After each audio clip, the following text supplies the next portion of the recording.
Let's do some important math. In 2024, there are 3 million immigrants in Canada. In 2025, the government wants to see 395,000 permanent residents. 40% or 158,000 will come from inside the country. What this really means is, if you are an international student or worker, your chance of getting PR is less than 5.2%.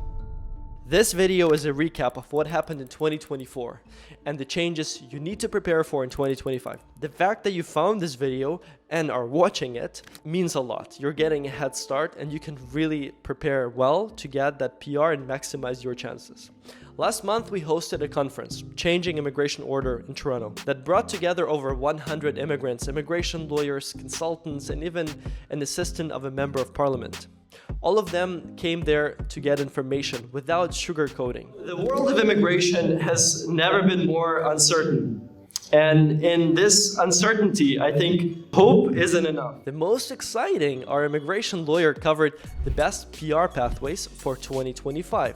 But before I share that, it's very important to recap the biggest immigration changes of 2024.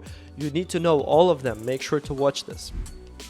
The year started with all politicians ringing an alarm over rising housing costs and announcing new funding for construction. I personally met up with the former Minister of Immigration and the current Minister of Housing, Sean Fraser, to discuss the government's plan to fix the problem. Here's what he said. Is Canada closing its immigration door? If so, what's the goal of it? No. If you're not Indigenous in this country, your family came from somewhere else. Mine came about 250 years ago.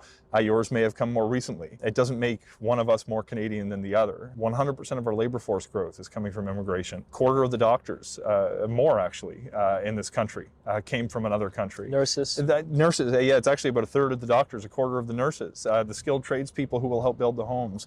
We will still have to rely to some degree on newcomers. But there are challenges that we have to address. We have to recognize that with our temporary immigration programs, there's been some exploitation that's been going on in this country. I look at the numbers that certain academic institutions have been bringing in through the international student program, and I see that a single community in Ontario doesn't have the capacity to welcome 35,000 new students, notwithstanding the fact that the local educational institution applied for that many study permits. We're going to move forward by continuing to welcome newcomers as an essential part of our economy, as essential components of our community. But we're going to insist that if you are an institution or an employer who wants to benefit from certain programs, that you take some ownership and make good on your responsibilities to support people who are coming, including by assuring they have housing options. Cap on study permits. To reduce demand, in late January 2024, the government announced a 2-year cap on international study permits to admit only 360,000 students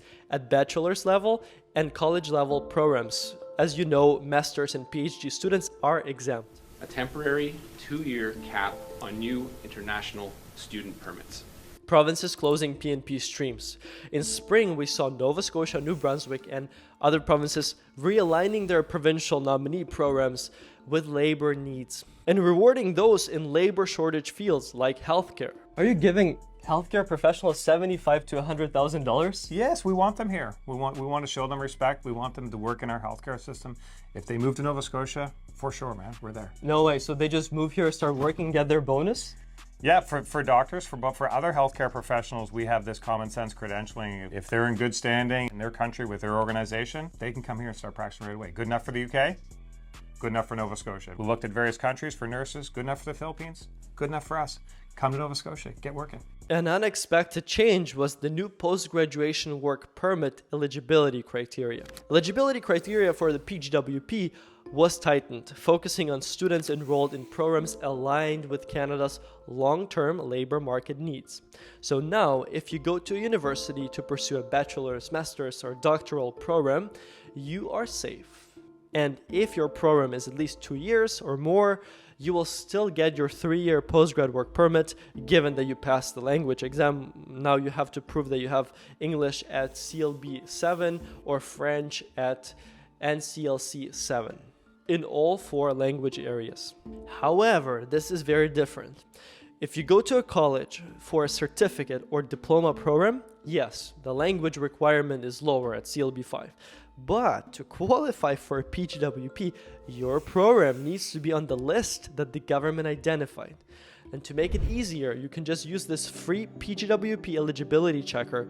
Just type in your field of study and it will show you whether it's eligible or not. You can simply Google this. Since we started on PGWP, another change was ineligibility to bring your spouse. Before, you could get a study permit while your partner gets an SOWP, so that you study while they work. Now, however, it's only possible for master's or PhD students if the program is at least 6 months long or more. One of the biggest changes that came at the end of the year was a visitor visa policy revision. Canada ended the automatic issuance of 10-year multiple entry tourist visas, shifting toward short-term visas determined on a case-by-case basis. Last but not least, when I met with the Prime Minister in fall, he emphasized their commitment to fixing housing, and that includes cutting the demand. That's what I shared with all of you, so those subscribed would remember this. So when the immigration targets for 2025 to 2027 got announced, it wasn't a shock to our community. The numbers got cut to 395,000 PRs and 305 student visas.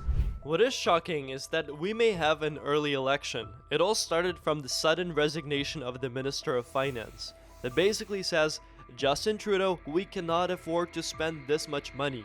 Like a house of cards, the party started falling apart, with the opposition leaders saying they will vote non-confidence when the parliament is back on January 27th, which means an election could happen in spring with conservatives coming to power. That could turn immigration upside down. But how do you get PR in Canada in 2025 if there's only a 5.2% chance that you qualify? Before we answer this, if you've got some value so far, please like this video. It would really help us. This moment is when one of our immigration lawyers should take over. Listen to this. Now you need to worry and care about yourself. So that's really the 2 cents I can put there. And of course, we're going to talk about tips and systems and strategies. Let's talk about the decreased number in more specific detail now. What they really did, where they took the knife, is a lot on the PNPs. Okay, so out of the about 100,000, they're dropping PNPs by about half, by about 55,000 applicants. And there are many reasons for that. I think PNP programs were very good, and I think the provinces are probably the first line to understand what they need more than the feds. But in the opinion of the federal government, the provinces didn't do their jobs in terms of setting enough infrastructure, in terms of setting enough infrastructure for housing, for healthcare, and so forth. There's another, school of thought that says that the reason that the provincial nominee program was cut so harshly is because when people get permanent residence based on the PNP, we have a Charter of Rights and Freedoms. And one of the rights is you cannot restrict mobility rights. So I'm not sure if it's based on data or surveys or thoughts. There's a school of thought that says that most of the immigrants, they go to the main cities anyway. So once they get their permanent residence, let's say Saskatchewan, they're just going to move to Vancouver, Toronto. And the other one that I think definitely going to be affected, obviously, is the parents and grandparents. We had a lottery system for the last several years. And in fact, they didn't really take new entries to the lottery since, I believe, it's 2020. So I think last year we had 20 or 30,000 grandparents and parents that were selected in that lottery. I think this is, for now, pretty much done. And of course, there are economic reasons. Everybody, me too, we love our parents, grandparents, but the elderly, according to, reports, they know they're not going to come and work here. So they, if anything, they put a strain on our health system and our maybe sometimes welfare system. So I think that's going to hit. Now, of course, they're going to reduce some from the express entry. They're going to reduce some from humanitarian applications, which we're going to talk about in a second. And the way to do it is, of course, by either choosing, using, for example, the express entry to choose what occupations they want. So as you know, right now there's priority for French speaking, not in Quebec. There's a priority for STEM or healthcare. Some trades, some transportation, like drivers. But I think it's just going to be based on the numbers and the CRS. I think that's how they obviously can control very easily the flow of applicants. Speaking of French, the bottom line is simple. Learn French and go into a labor shortage field. Construction, healthcare, you choose your side. If you don't want to do it, learn French. If you want one-on-one tutoring at a time that works for you specifically, French for PR purposes, we have partnered with one of the best Montreal online schools with former TEF examiners. The link to sign up is in the description, and since it's one-on-one, the seats are limited. We cannot enroll hundreds of students, so act now. There will be disappointed applicants that will have to make some sacrifices, whether to make some very difficult decisions. Do we remain here or do we go all in? And we're going to talk about strategies in a second, or we go all in. And I think that's going to be the key. And you can really go from zero to French for PR in 1 year. Here's something interesting. We had the guests at the conference come up and share their story so that our immigration lawyer could identify the best options for them.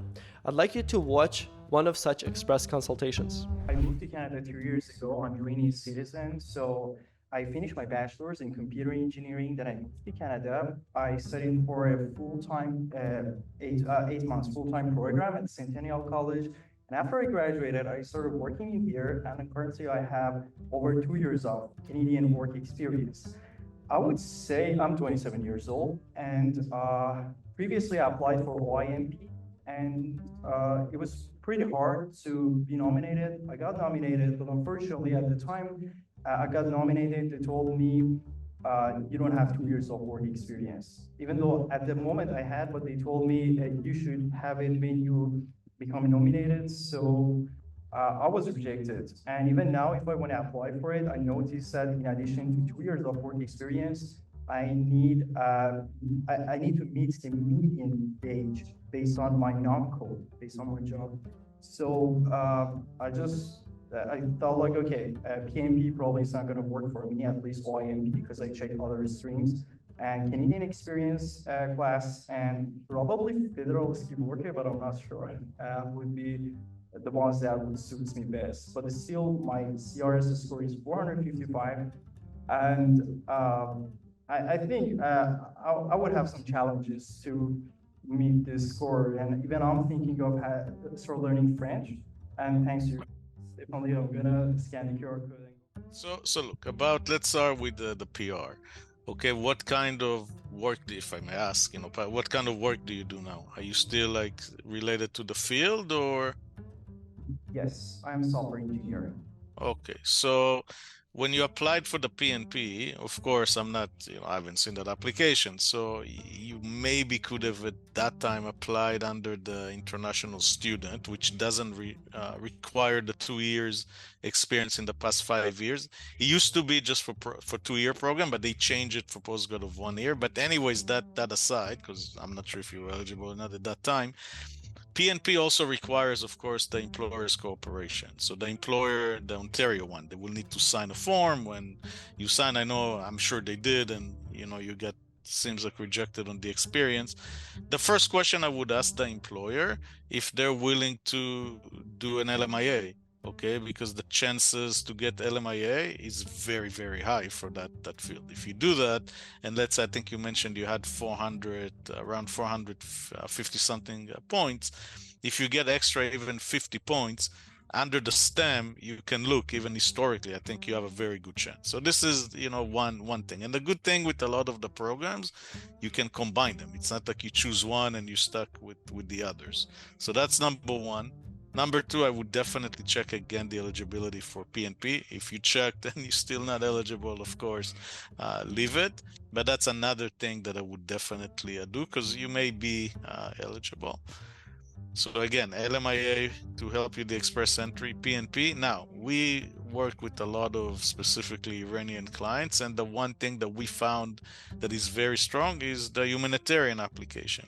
Because, for Iranians, obviously, and humanitarian is so specific, so I'm not going to get into your story because I don't know the story, and obviously I'm not going to ask in this forum, but humanitarian looks at the hardship to leave Canada. So of course, establishment, if they're already friends or family here, ability to support, things like that. You really try to do other programs, so you're not trying to go from the the back window, so to speak. That you really tried Express Entry, you tried ONP, and for some reason you're not. They give it weight that you try the economic programs first. And of course, for Iran, there's the added issues back home. It's not a requirement for humanitarian, but definitely for Iranian, it's a very strong tool, because obviously the situation there is not good, because, and that's why they have the work permit.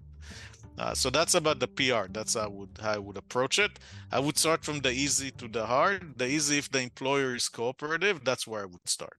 There you go. That was Ashkan's sequence. However, your case may be different. So if you are interested in getting PR, I highly recommend to book a legal consultation with one of our lawyers who are equally as great. I know it's a lot, but here's a summary so far. Take PR very seriously in 2025 before the federal elections changes everything in 2026. Prioritize learning French with a tutor. 1 year is enough. Now let's take a deep breath, and there's one last thing that our immigration lawyer spoke about that may be an option for you. H&C PR. That's when you show a strong connection to Canada while your inability to return home for personal or professional reasons. But there's a warning from the Prime Minister. Some temporary residents may turn to our asylum system when their visa expires as a shortcut to stay in Canada. Those claims will be analyzed and processed, and if their claim fails, they'll be sent home. Now imagine how many people may come from the United States if Trump tries to deport illegal immigrants. What you need to do if you're an immigrant considering filing for H&C or asylum, I would highly recommend to consult with an immigration lawyer, or before you do so, you can try our free H&C eligibility checker. Answer a few questions to know if you have a strong case. Please do not fall out of status or engage in any misrepresentation. Immigration is about building your future here in Canada legally. Here's a quick summary of what you've learned so far. 2024 changed immigration to Canada forever to make it more competitive.